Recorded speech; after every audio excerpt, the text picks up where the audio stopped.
invention. Kroc insisted that operators stick to his ironclad rules. But Ray was a rule breaker himself. He continually clashed with Dick and Mac over changes he wanted to make in their original formula. But contractually, he couldn't change anything without their written approval. This became an increasing source of frustration for Ray during his 7-year relationship with the McDonald brothers. There was a little friction began to build up because Ray thought we had too much control on him. See, Ray was a great idea man, and he'd have one probably every 15 minutes. But some of them were not gems. So they began to have a little friction. In 1961, Kroc decided he wanted McDonald's all to himself. He asked Dick and Mac how much it would cost to buy them out. The brothers told him they wanted $1 million each, plus enough money to cover their taxes. A total of $2.7 million, cash. He thought, here are these guys, they weren't doing anything to earn their cut, except they gave me the idea. And now they wanted all of this money, and they wanted it in cash. I think he almost thought it was like an extortion. I learned some new cuss words, and I broke a few windows, and I shut the door and screamed and hollered, and I said, take it. And the lawyer and accountant said, you're crazy, and I said, that was established many years ago. But the deal had one last stumbling block. Kroc thought the $2.7 million included the brothers' original San Bernardino restaurant. Dick and Mac said it did not. This disagreement capped off years of Ray's long, simmering resentment for the McDonald brothers. He confided to a longtime employee, "I'm not normally a vindictive man, but this time I'm gonna get those sons of bitches." And he would use their own name to do it.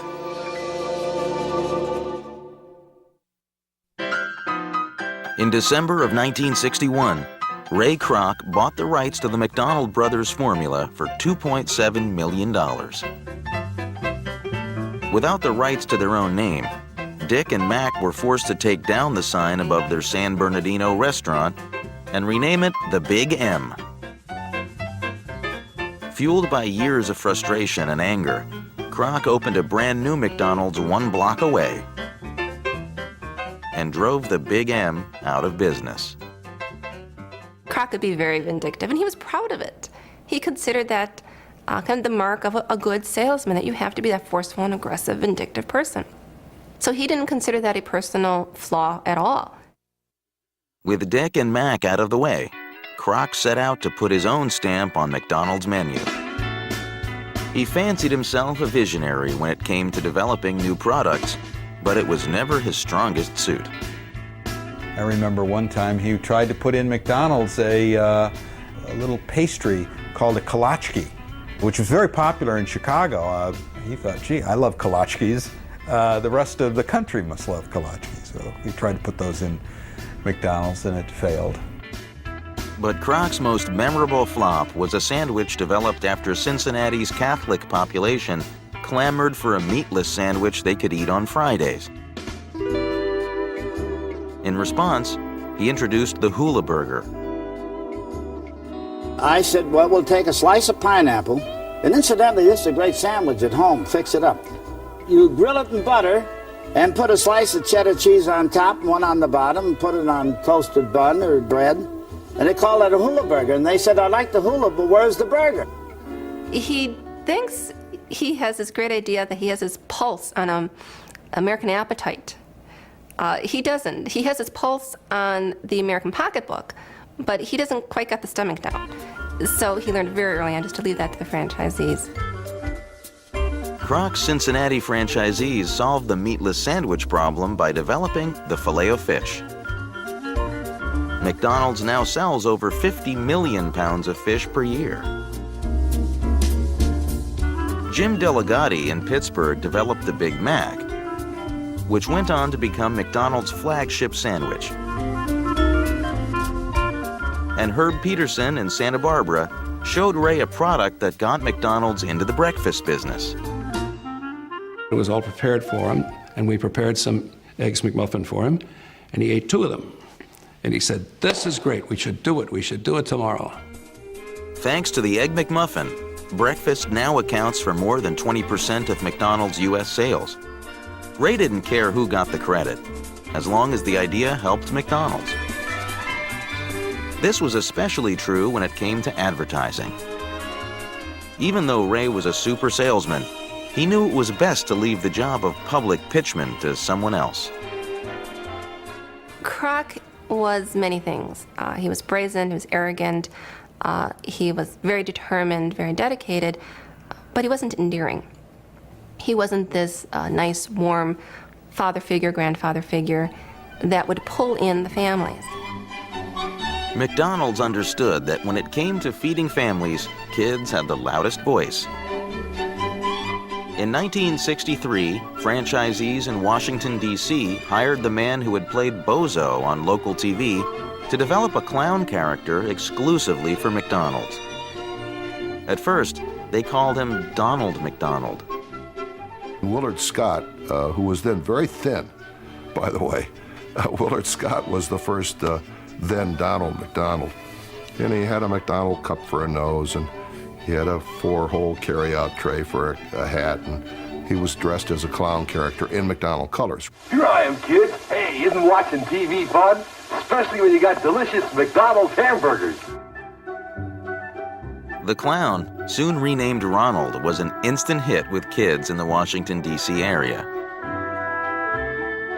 3 years later, after a makeover and a wardrobe change, Ronald McDonald made his debut as the chain's national spokesman. After McDonald's makes that decision, they go full force on this. They pull in the big advertising guns, have a media blitz, reach 4.6 million kids within a month, getting Ronald's face in all the networks. Big time exposure. Hey, that's me! Pretty good likeness, wouldn't you say? When you see my face, think of your kind of place. McDonald's! Ray knew that McDonald's image was crucial to its success and spared no expense using television commercials to position his company just the way he wanted. The ads of McDonald's were always kind of warm and fuzzy, and I think that was a very conscious way of getting people not to think of McDonald's as the great assembly line food processor that it is. You deserve a break today. Well, isn't that nice? Thank you very much. You deserve a break today at McDonald's. Thanks to the power of advertising, McDonald's became an American icon.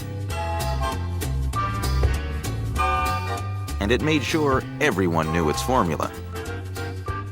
I know it. Okay. 2 all-beef patties.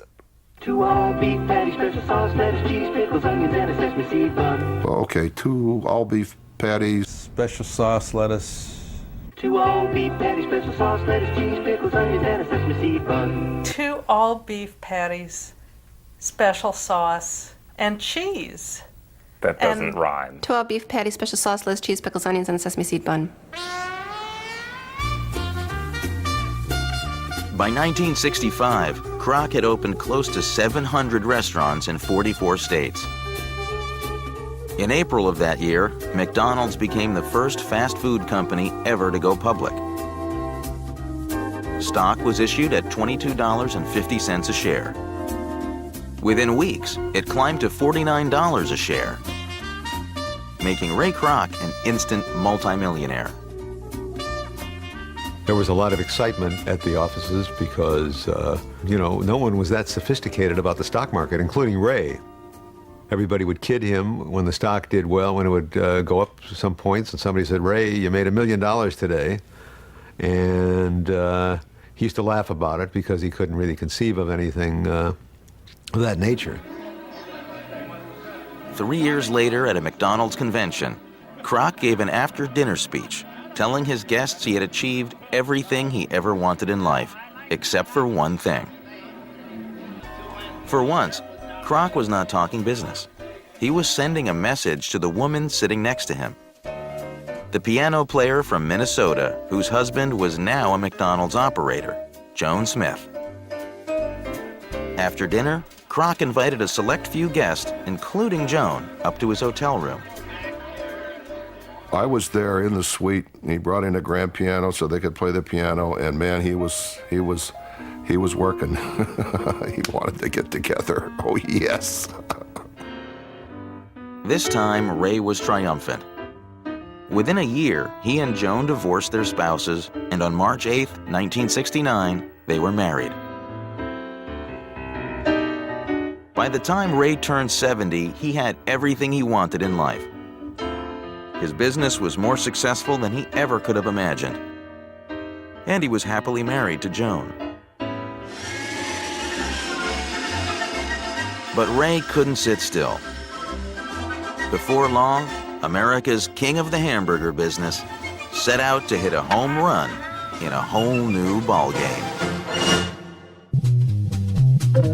By the early 1970s, McDonald's officially became the largest food supplier in the country, surpassing even the U.S. Army in the number of meals served. Ray Kroc's success earned him a dinner invitation to Richard Nixon's White House. The president greeted Kroc by asking, "What is it, 8 or 9 billion now?" Kroc replied, "Mr. President, it's 12 billion.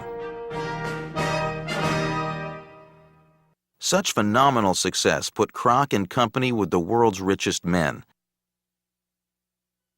But Ray soon learned that so much money and notoriety could also lead to trouble. In 1972, Kroc donated over $250,000 to Nixon's re-election campaign. The contribution drew enormous criticism. New Jersey Senator Harrison Williams accused Kroc of trying to influence a minimum wage bill in legislation at the time. It was a disastrous type of mistake to make such a what turned out to be such a visible donation to that candidacy at that point in time. Kroc had better luck with charity. In 1969, he started his own foundation for medical research and handed over the reins to his brother, Dr. Robert Kroc. We chose 3 areas: diabetes, arthritis, and multiple sclerosis.